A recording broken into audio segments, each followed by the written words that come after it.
Go to 14 cents per kilowatt hour. We can tell top of the list is still just doing barely over $2 per day. Ethereum is profitable right now, but as the difficulty increases over the next several weeks, we're going to have problems. I have scheduled my live streams Tuesday and Thursday all the way through to the proposed date for the merge.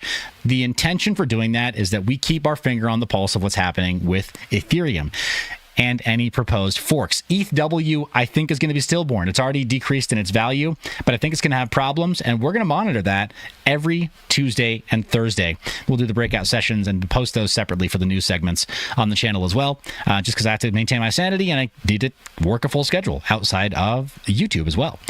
That is one of the things that has allowed me to maintain my ability to continue doing YouTube, is that I never stopped working, right? I never quit my day job. I got new day jobs working in crypto so that I could make better content about crypto, and then could continue to grow the channel.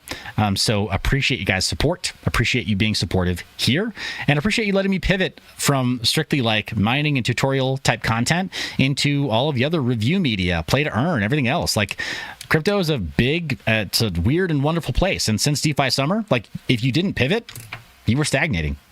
That's my take on it anyway. That's why I pivoted. Other people can do what they want, but I had to pivot. So at least a little bit, just a little bit.